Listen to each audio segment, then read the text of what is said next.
Let me ask you a question. What comes to mind when you think of some of the greatest NBA trades of the last 15 years? Kawhi Leonard going to the Raptors and immediately winning a title? Sure. Literally any of the 3 James Harden trades? Yeah, those 2. LeBron being traded to the Heat in 2010? Yeah, that was technically a trade, fun fact. So yeah, sure, all of those count. But what if I told you there was a trade that nobody talks about that swung at least one NBA title and could continue to do so for years to come? A very simple trade on paper, controversial at the time, pretty unprecedented in terms of the context around it, and there was only one man in the entire league that would have actually made it happen. That man is Danny Ainge, formerly the leader of the front office in Boston, and that trade was when they got MVP candidate Jayson Tatum in exchange for basically nothing. So to understand this deal, we have to go back to when it actually happened, and that is the 2017 NBA draft, and it's really important to understand the context around this draft at the time. The clear consensus at the time was that the first overall pick, regardless of who made that selection, was going to be Washington guard Markelle Fultz, and then once it became clear that the Lakers got the second pick in the draft, they were going to select Lonzo Ball. Those are things that we absolutely knew. And the real uncertainty in this draft was at the 3rd pick, where Philadelphia was initially supposed to select. There was a little bit of De'Aaron Fox buzz, but mostly the conversation was around either Josh Jackson or Jayson Tatum with the 3rd pick, which if you know anything about the NBA right now, that is a massive swing in outcomes between those 2 selections. But then something pretty unprecedented happened, something that has only happened in the modern history of the league to that point 3 different times. The Sixers decided to jump up from that point of uncertainty with the 3rd pick and traded that selection and another first-round pick to move up to 1st overall, becoming just the 4th modern team to trade up for the 1st pick at the time of the draft. So since we're talking about how unprecedented of a move this is, now's the time where I need to remind you just how good everybody thought Markelle Fultz was going to be at the time of this draft. Because there was a reason he was the consensus 1st pick in this draft. He was a high-level scorer and creator in college that showed all the offensive skills that the NBA was pivoting towards on the perimeter, with 3-point range, off the dribble scoring, the ability to get to the free throw line, and combo guard size. So if everybody thought Fultz was going to be so good, why did the Celtics move out of the pick? Well, there are a couple of reasons. The biggest downside to Fultz as a prospect at the time was teams were concerned about his ability to drive wins because his college team, Washington, was not very good, and picking a player at a Power 5 school that didn't even come remotely close to making the NCAA tournament would have been pretty unprecedented, although it became a little bit more common around the time of this draft because the year prior, Ben Simmons went 1st overall despite basically quitting on LSU halfway through the year. But the other reason, and the biggest reason that Boston was willing to trade out of the 1st pick is something that we all know now, and that is that Danny Ainge was obsessed with Jayson Tatum as a prospect. The size, athleticism, scoring instincts, defensive upside, Ainge thought that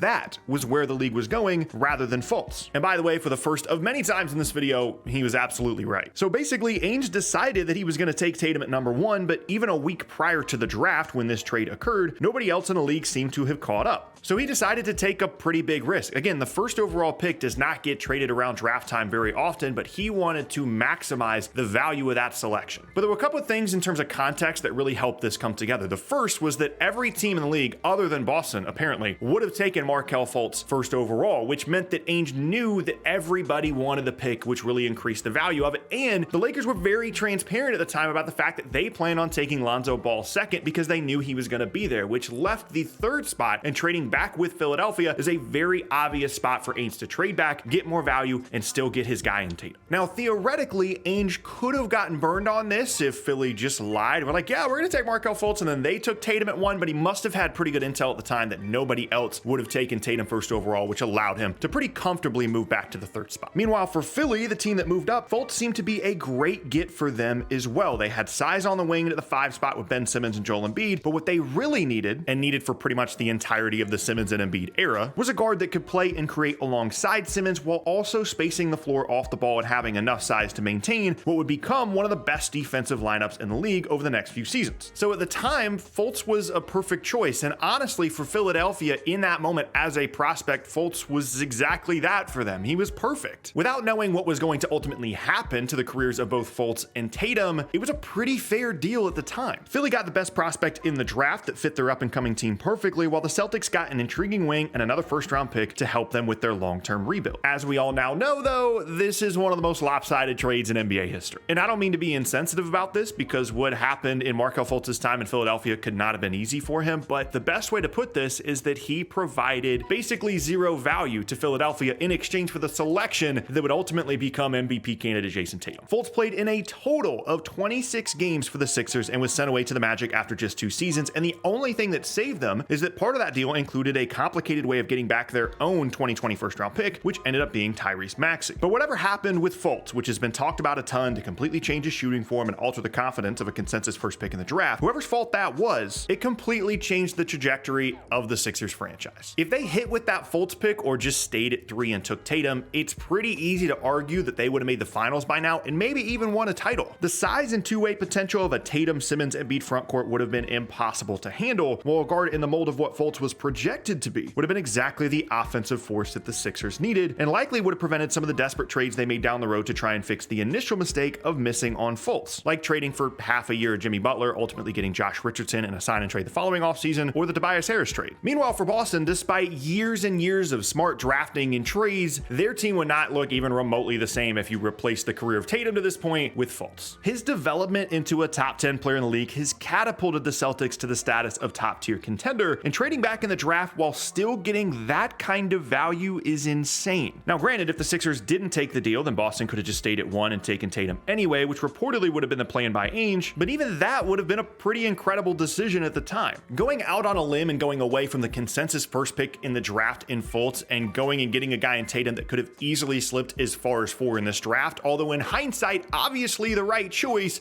would have been seen as a huge reach at the time. And that to me is the first of two huge things that need to be understood about this trade, that if there was a different person in charge in the front office in Boston, things would have looked much different for these two teams. If we assume that Fultz's career follows a similar path in Boston as he did in Philly if the Celtics just go and take him at 1, then they're likely just stuck in the dreaded middle of the NBA right now. And even if you assume that Fultz makes it in Boston, it's really unlikely he would have reached the level of two-way impact that Tatum has, even as much as everyone liked him as a prospect at the time. And the second huge thing you need to understand about this deal as well is that nobody really made a mistake in this trade at the time. If both Tatum and Fultz turned out to be the kind of players that they were projected to be, this really would have been a win-win trade. That extra pick that Philly sent to Boston to move up 2 spots ultimately just became Romeo Langford, so it's basically just a straight up swap of Fultz and Tatum. So if you want to fault Philadelphia for how the beginning of Fultz's career went, that's fine, but as a trade, this was really defensible. Notice I said was, but really what this should be is we should just give credit to the Boston Celtics and most importantly, Danny Ainge. Oftentimes front offices get caught up in what the general NBA public thinks about a draft or prospect, and they don't want to stray too far away from the mock draft consensus at the time of the draft, and Ainge's willingness to do just that with Tatum not only makes this an incredible trade, but could ultimately result in yet another banner down the line for the Celtics. But that isn't to say that Fultz's career has been an absolute failure and that nothing's ever going to happen for him. He's had some flashes in Orlando and he might still become a really solid NBA player,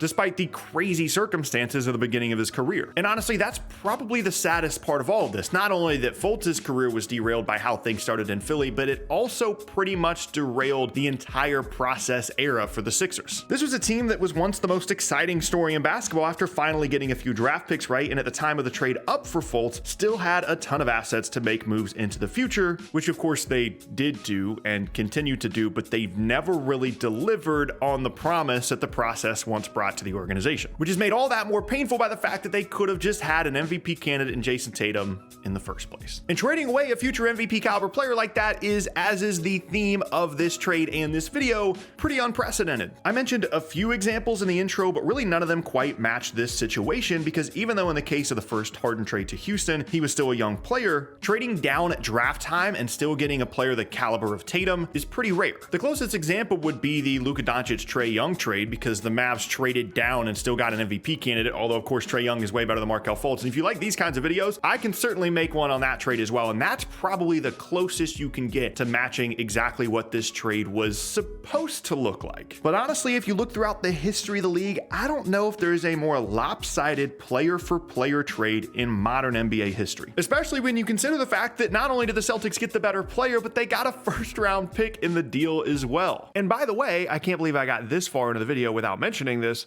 2 months after the draft, the Celtics made the trade for Kyrie Irving, which, had it worked as intended, would have also eliminated the need to pick Fultz first overall, which adds validity to the fact that Ainge said that he would have just taken Tatum first overall anyway. Now, granted, that particular trade has its flaws, but also wouldn't have been possible without an incredible season the year prior behind Isaiah Thomas and all the other guys they had that year, and just again shows how great of an executive Ainge was in his time in Boston, way better than a lot of people want to give him credit for. The gap between what Tatum and Fultz have become for their respective respective teams is as big of a gap as you can find in the modern history of the league, and is an incredible story of how one team got an MVP candidate for basically nothing.